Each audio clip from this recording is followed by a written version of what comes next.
I am here with Jeff Stein, one of the best reporters out there from the Washington Post, always focuses on the right issues. Jeff, how are you today? I'm good. Very glad to be on, and glad we could get this set up. Yes, we had some technical difficulties, but I think this is going to be the one. Jeff has been working extremely hard covering the stimulus talks. The House yesterday passed the continuing resolution that keeps the government open. It was set to shut down on the 11th, December 11th. Everyone, you may be listening to this over the weekend, so that date may have passed. But now it seems like the government will stay open through the 18th. Now, Jeff, what is your sense about after the 18th? Because stimulus talks seem to be very far apart, much more so than I think a lot of people anticipated at this point in the process, as 1.4 million Americans filed for unemployment last week, and almost 20 million Americans are out of work officially and on unemployment. So again, thanks for having me on, Emma, and for the kind words. I followed your work at TYT, and I guess I think this is a really complicated and fast-moving situation, and all the normal cliches you hear on the Hill. Just to break things down a little bit, by the time this airs on Saturday, I believe, right, we should have passed already a one-week extension of the federal government's ability to operate without shutting down. But by next week, leaders are hoping to be able to tack on the stimulus bill, whatever can be agreed to, on top of the bill that's required to fund the federal government. And so what a lot of people are worried about is, obviously people are very nervous that whatever Congress comes up with on a bipartisan agreement for a stimulus deal will be insufficient to the severe economic decay we're seeing accelerating right now, but also that it could complicate the government spending agreement, and that at this very, very dangerous moment for not just the American economy, but for the health and well-being of tens of millions of people, that the government would be at risk of a shutdown. Democrats are going to have a very, very tough time, I think, after they rejected and held out for a $2 trillion deal, taking what Republicans are willing to offer right now, which is really not that much money compared to what they were putting on the table back this summer and fall. But the alternative for Democrats to shut down the federal government and let all these programs expire and get nothing ahead of the winter is even a bleaker prospect from their perspective. So the stakes are incredibly high. We're coming right down to the wire. It is maddening and impossible to understand why it takes so long for these things to happen. But Pelosi today said that these negotiations could stretch on until after Christmas. So, I mean, as a Jew, as it doesn't interfere with my reporting so much, but it could be a real headache to watch the next couple weeks. Well, happy Hanukkah. We are recording this on the first night of Hanukkah. Yeah, I mean, it is maddening to me. And what I'm curious about is Pelosi didn't accept Mnuchin's $1.8 trillion deal before the election, when the White House was quite eager to get another round of stimulus checks out to Americans because they believe that it favored Trump in the election. And there is some, anecdotal evidence that shows that the first round of stimulus checks was a boon to President Trump and maybe had more of an effect than people realize, which I do understand that from a political perspective. But if McConnell wasn't going to accept that $1.8 trillion deal before the election anyway, it seems to be a severe political miscalculation on her part, in my view, now that she could have just punted it to him. And now McConnell's not even agreeing to the $908 billion plan that's being floated by the most centrist Democrats and Republicans right now, that doesn't include stimulus checks and cuts unemployment insurance in half. Yeah, the stimulus checks discussion, I feel like, is often sort of talked about in a kind of elliptical way, and yet seems like the center of gravity for so much for understanding the last few months. I've talked to some Democrats, senior Democratic officials, who will say in a very guarded, off-record way, and they'll kind of acknowledge this, and this is not the stated position of Democratic leadership, and they may well not only adamantly deny it, but genuinely not agree with this. But there are some senior Democrats who feel like it would have been political malpractice to let Trump send another round of stimulus checks right before his election. And their attitude is, some of them, that Trump was a tremendous damage to the country, and allowing him to do that, allowing him to win re-election was not worth the price. Of course, the flip side of that is now tens of millions of people are staring at the precipice. We have 30 million people on the brink of eviction. Hunger has gone up by about 5 times. And the critics of the Democratic Party's approach here have said that, they've put politics, and this is the Republican attitude at least, they've put politics above the vast immiseration of working class Americans. I will just say on the politics, there was an amazing story in Bloomberg that I encourage your listeners to check out if they get a chance, about how in Brazil, it's a bit of a tangent from my beat, and I'm talking a little out of turn here, but in Brazil, Jair Bolsonaro sent out a version of the stimulus checks. It was a much smaller amount than we got here, but it gave a financial lifeline to tens of millions of Brazilians in deep poverty. And now we've seen, because in Brazil, I guess you can put a nickname down for yourself when you run for office, that tons of down ballot candidates across Brazil are now just calling themselves Bolsonaro, because in large part the stimulus checks made him so popular with the rural poor, because it was such an incredible infusion of capital in a way that nobody had seen before to the working class. And it's a similar effect in some ways here, where I've never seen anything in my young journalism career that you see such a visceral, immediate impact, where there's a cultural phenomenon based around a government economic policy in a way that I think is exceptionally rare, from people that you hear on the streets talking about it, to TikTok videos of 55-year-old women like trying to twerk on a image of Trump for their stimulus check. Like, it is a viral sensation and a cultural phenomenon, these checks, because they made such a huge impact. 10 million people pulled out of poverty, according to the Nonpartisan Tax Policy Center. So it was a very interesting, and I think we're going to have to continue to assess what that decision was like on the Democratic side, and the odds of another round of stimulus checks looks pretty grim right now.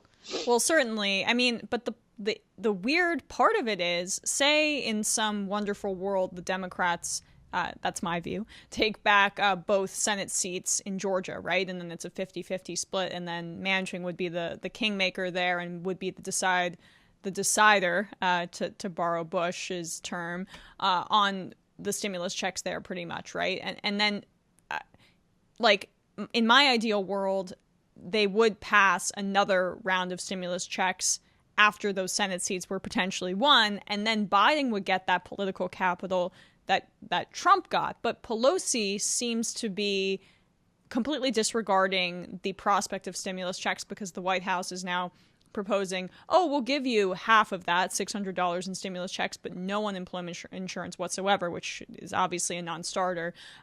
But you don't, once you get into power, from a political perspective, from a tactical perspective, offer less than when the opposition party had the president in power, because of that very dynamic that you're talking about here, Jeff. Like, it is a political boon. It is a plus for the president to be sending out these kinds of stimulus checks. You should be more robust when you're in power. I mean, Republicans have known this forever. They'll drive up the debt and the deficit when they're in power, and then they'll try to limit the spending of the Democratic president when the Democrat's in power. So it's a long way of saying I'm not quite sure what the strategy is behind this, except for the fact that Democrats do not have the political capital that they thought they would, based on the lack of gains in the Senate and the House, losing seats. You're asking about like the Democratic play here, right? Like, yes. I think the important thing to understand, and Jim Tankersley at the New York Times did a great job sort of getting this out, that very sort of subtly, and really almost imperceptibly, the Biden people sort of quietly indicated that they want a deal, just something, because they are trying to mitigate the disaster that they're going to inherit when they come to office. And they're very worried about what the first few months of a Biden administration could look like if there's literally no additional help from the federal government.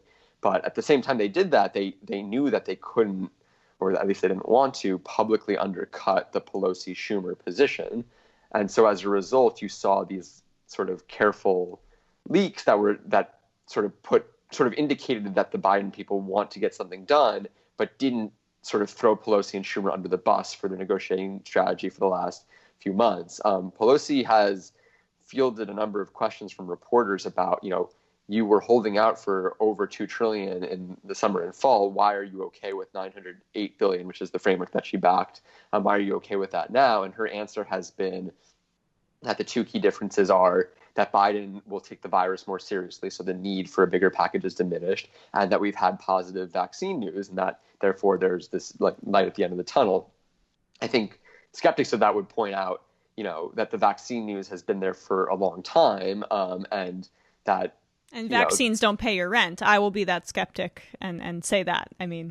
Yeah, I think there's an idea that maybe Biden will be better at containing the vaccine and therefore the economic pain will be smaller. But the reality is, most of the decisions about the economy are going to be driven, primarily by the states and the governors. It's not really going to be up to Biden. And the fate of the virus is going to be really bad under Biden, just as it was probably going to be really bad under Trump. And to deny that politics had anything to do with the Democratic considerations here, some people at least would be skeptical of that notion. Yes, I will be very skeptical of that, and I don't like participating in fictions where everybody knows it's just a farce. Everybody knows that they were afraid to send out a second round of stimulus checks, and Pelosi didn't take a massive deal offered to her by the White House based on those political considerations because she was afraid McConnell would actually pass it, I guess. And that's me saying that. But back to McConnell, because the thing he's hanging his hat on is the liability shield, right? So it doesn't seem like there's going to be any legislation that passes with stimulus checks at all, but really with any unemployment help either, or money for states and cities, which is really under reported, not by you, but it's incredibly needed.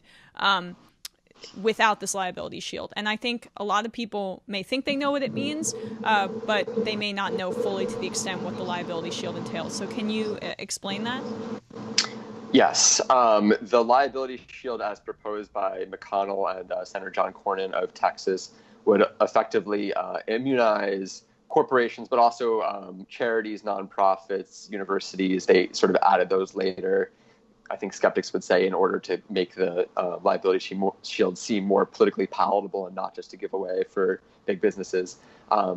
It would effectively, except for in the cases of gross negligence, protect these firms and other entities from lawsuits from consumers and workers who feel like they were exposed recklessly to the coronavirus and got sick as a result. The argument from Republicans has been that there is, this is a new area of litigation that businesses, were not reasonably prepared for this kind of thing, and that the trial lawyers, which they say control the Democratic Party, are completely unwilling to allow this to come to pass, even though it's a common sense reform to protect businesses from ambulance, chasing lawyers and the chintzy attorneys like you hear on the radio. That said, I think when you actually look at some of the data here, the Republicans have been warning about a flood of sort of frivolous litigation from workers, advocates, and other trial attorneys, and that really hasn't materialized. And in fact, the biggest flood of coronavirus-related legal complaints that we've seen has actually been from businesses against other businesses and insurance companies. And notably, the McConnell-Cornyn proposal does not include immunization from lawsuits from those entities. So that's a pretty strong situation there, where you have companies saying, look, I was expecting this contract to come through and it didn't because of COVID, and they're suing as a result, or they're taking lawsuits against other companies for not protecting them from some unexpected COVID-related event. And that has not been a sticking point, and that's not even in the COVID liability shield that McConnell has talked about. Well, that's interesting. I mean, it seems like it's more proactive than anything, since there isn't the flood of cases that you're talking about. And it also seems redundant based on the stripping of protections for workers that the Trump administration has already, and the Republican Party have already implemented. And I'll just say, to give the other side here a little bit, from the Republican perspective, the lack of a flood of litigation, it almost cuts against the Democratic argument as well. I mean, it cuts against the Republican argument because it's like, why do you why do the companies need this if these lawsuits aren't materializing? But from the Democratic perspective, it's almost, why do we need to maintain this civil and legal protection if nobody really is availing themselves of it right now, or very few people are? And the Democrats might say, look, that's because the legal barriers for everyday workers to seek legal recourse are far too high, and that might be a legitimate claim. But the price of not approving this could be unemployment benefits for tens of millions of people, badly needed aid for states and cities that are laying off thousands of transit workers and teachers. And so is this really so unacceptable to the Democratic Party that they are unwilling that they're willing to let all these other programs expire because they're so unwilling to give on this, when most workers aren't really even availing themselves of the option? I mean, it's an uncomfortable argument to make, especially for progressive Democrats, because nobody wants to be seen, and I think understandably, as being in the pocket of the Chamber of Commerce or supporting big business. And maybe some people watching this will accuse me of being like mainstream media stooge, but I think that's like a real consideration that people are trying to wrestle with. No, you're far from that, and I totally understand. I mean, a compromise is going to have to be made, and it seems like, at least right now, the liability shield is quite likely to be in any compromise bill that could ever happen. I mean, Mitt Romney is saying that his form of the compromise liability shield would be that it would just extend through the rest of 2020, which to me seems like, okay, I mean, there's a few weeks left. I don't understand why that would affect anything, except would it be retroactive? Like if I think the one that the workers advocates that I speak to the most bring up a lot is particularly like the meat packing plants, where a ton of people got sick and Tyson, a ton of people died. They were taking bets, apparently, right? Yeah, there's been a lot of ugly stuff to be alleged and to have happened at a number of large agricultural firms in particular. And the idea that all of that, where these companies were making large profits at potential worker expense, that they will be completely scot-free if there's a future legal case, I think is probably one of the more compelling arguments against laying down on the liability shield. That said, I mean, I think it's really worth pointing out, and I'm sure many of your listeners already know this, but this is not a situation where we have sort of a status quo that can be maintained with no action. The series of cascading economic effects that we're staring down for vast number of working people over the next months, if there's no bill, are really quite shocking. 12 million people losing unemployment benefits, 30 million people at risk of evictions, tens of millions of people, I think over 50 million people I saw at risk of having their utility shut off. That's a very scary number. 80 million plus people are currently benefiting from a paid family leave benefit that's set to expire. So it's the scales here are not like, why don't we just do nothing and then the whole set? There's like a cliff that like Wile E. Coyote were like off of already, and like how steep is that drop going to be?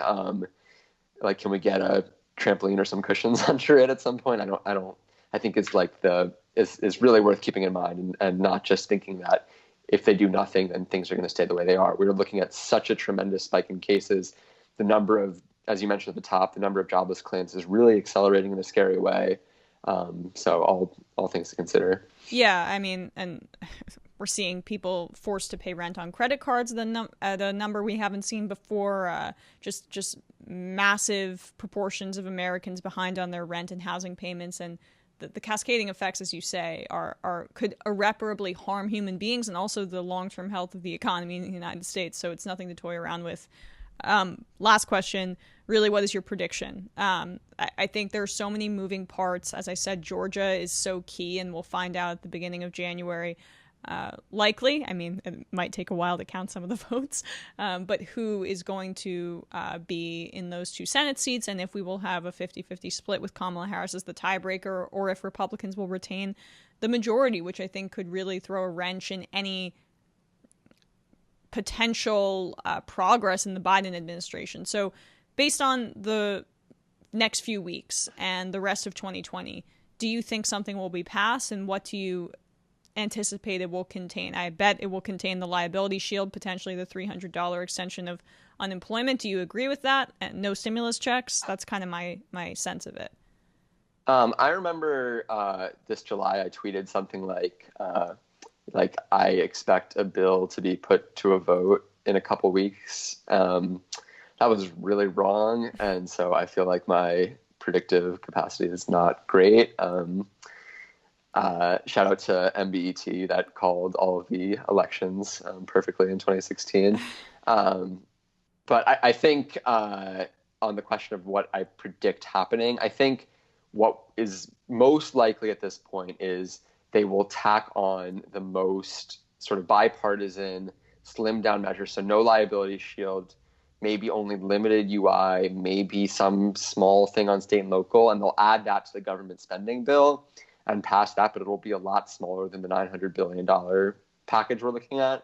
I have no idea who's going to win the Georgia elections and haven't honestly been following the polls that closely no anyway. One does. It seems like, what's the point? But I will say, like, the Biden team has been sending out these tweets that's like, help is on the way.